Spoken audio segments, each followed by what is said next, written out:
If you work from home, chances are you're being watched. According to Harvard Business Review, 60% of companies with remote workers use monitoring software to track employee productivity. Tracking mouse movements, keyboard activity, even website usage are all ways employers are going big brother on employees. But only 30% of executives are confident they are using employee data responsibly. Companies say that they're monitoring employees to boost productivity, but a lot of workers feel like it's micromanaging. According to the American Psychological Association, 56% of monitored workers feel more tense or stressed out at work, claiming it causes distrust between them and their employer. So, are these surveillance tactics actually helping or hurting productivity? And at what point is it too much?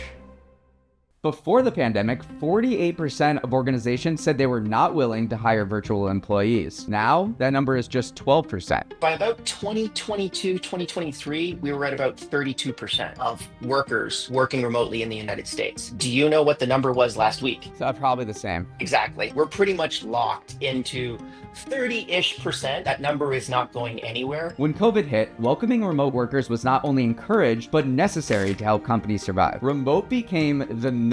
Employees celebrated the flexible work environment and the extra time gained from avoiding those long commutes. Work life was now filled with homemade lunches, living in PJs, and doing the renegade.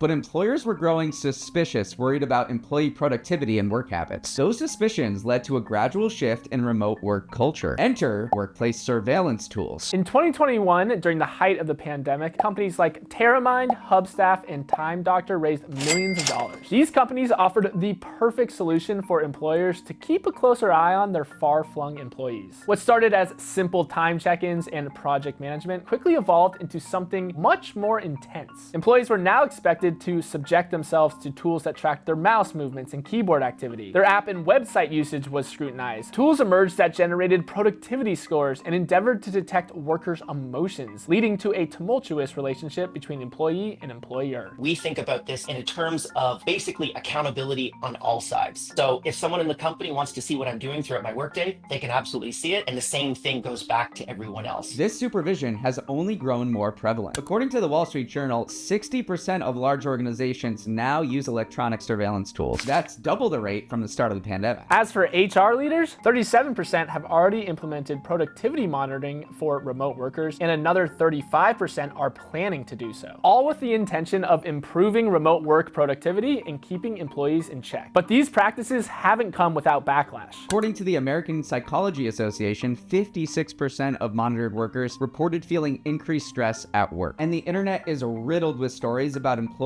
battling surveillance tools. There's one place on the internet where people feel especially comfortable to air out their remote work grievances: Reddit. Reddit has emerged as a hub for work horror stories, with plenty of anons airing out their grievances about being monitored. If simply sitting at your desk jiggling your mouse is a performance metric, then consider working for a different company. It's a sign of poor management that merely micromanages employees. The companies with good remote culture pre-pandemic are usually calling employee tracking tools nonsense and trust the autonomous teams. Outside of Reddit, employees have taken to LinkedIn and other social media platforms to encourage job seekers to stay away from companies using remote surveillance tools, calling them red flags. It all comes back to one thing for these employee complaints: lack of trust. Workers say that the issue isn't necessarily that they're being tracked, but it implies that their employers don't trust them to do good work. This reminds me of a billboard that went viral. Our employees aren't children. Spotify will continue working remotely. If employees feel like kids with a babysitter monitoring their every move, it's unlikely they'll do their best work. From reading online complaints, it seems the tech behind these automated tools isn't perfect either. The issue with defining a person's work as either A, productive, or B, unproductive is that a lot gets lost in translation. Some employees report that their time spent on Zoom was labeled as unproductive hours, and as a result received low productivity scores even though those Zoom calls were for work. And sometimes a walk around the block can give you more energy later in the day, but in the binary world of time surveillance tools, that time is penalized. If employees and employers have the same goal of wanting to produce good work, surveillance may be getting in the way. So it once again begs the question: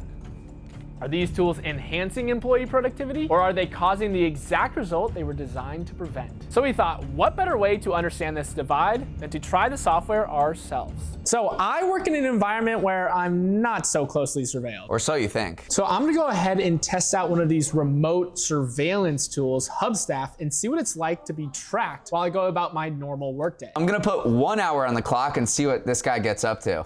So I have to turn on data collection, screenshots, mouse and keyboard activity, apps running, and URLs visited. Uh-oh, so no Wordle for me today. Okay, I'm gonna click allow. And there we go. So Neal can now see what I am doing, which is a little nerve-wracking. Time to lock in. A few moments later. How's it going there, Toby? I brought this water in and didn't think this through. Now I really have to go to the bathroom. But I know that Neal is watching me, so I've been scared to, honestly, but I can be off the computer for, a couple minutes. Time's up. It's been an hour. Let's go see how I did and see if I'm in trouble with Neal. View activity, 90% core work, 1% unproductive. These are great stats. So you can see my screens?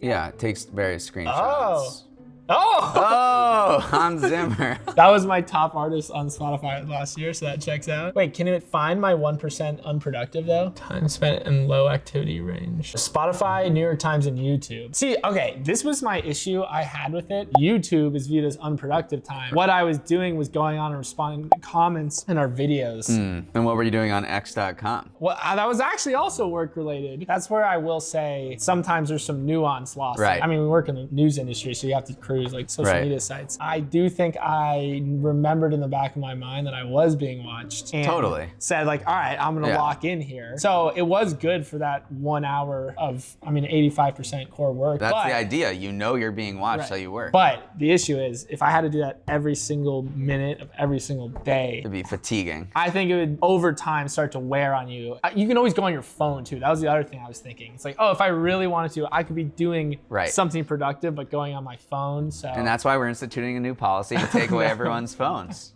Remote workers across corporate America are making their displeasure known by speaking the only language that companies respond to, quitting. CBS reported that nearly 70% of companies experience employee resignations over monitoring concerns, with 35% losing between 6 to 10 workers. As a result, employees have begun hacking the system. Meet the remote worker's new best friend, Lazy Work. Lazy Work and similar tools are designed to simulate employee activity to trick monitoring software like Hubstaff, Time Doctor, etc. The startup says it bypasses time tracking software, allowing you to be active from your computer without being at your computer. In other words, it renders time tracking tools useless. But Lazy Work has its own performance issues. Many Reddit users report Time Doctor or Hubstaff detecting the competing software, sometimes even resulting in an employee's termination. 90% of people get it. The 10% that don't, we have to educate them. And then there's that 1% that just absolutely hates it. And those are usually the people that actually are the bad apples. As it stands, there seems to be a lack of trust on both sides. Bosses don't trust their workers, workers don't trust their bosses. With every move and counter move, leaving less time for the task at hand work. Now, the one big elephant in the room that we haven't mentioned is that this whole debate is rendered moot if employers call their workers back to the office. And that is what is happening in increasing numbers. Amazon and JP Morgan have asked their workers to RTO full-time, while President Trump recently signed an executive order mandating that federal department heads terminate remote work arrangements. Employee monitoring software could be a mere blip if people end up back in offices. But the guys we talk to aren't convinced remote work is going anywhere. Yes, coming into the office is good for mentoring, good for innovation, good for building culture. We all get that, but you don't need 5 days a week. Once people are in the office 3 days a week, you're not reducing any extra productivity for days 4 and 5. What you are doing is reducing the quit rate by about a third by letting them work from home a couple of days a week. There's a lot of what we like to call hushed hybrid or coffee badging that's going on, where essentially the manager is saying, just stay working from home and I'll tell the boss that you actually are working in the office. If they're right and remote work is here to stay, then so is productivity monitoring. monitoring software. But we're still asking, does it make employees more productive? So if you ask employers, they'll say yes, these tools do increase productivity. But if you ask workers, they'll say the opposite. Work surveillance is like a second best. So the first best is I can just evaluate what my employees are doing. I set your goals, you meet the goals, and I promote you, reward you if not. I give you a performance review. If you can't do that because maybe you can't evaluate what people do, honestly, you don't have very good management practices, yeah, surveillance is a second best. Maybe the answer isn't pizza parties and Zoom happy hours, just as the answer probably isn't remote work monitoring software. Maybe it's just an open and honest conversation about how employees can meet their goals in the workplace. Either way, it seems like employees and employers both want the same thing, to do good work,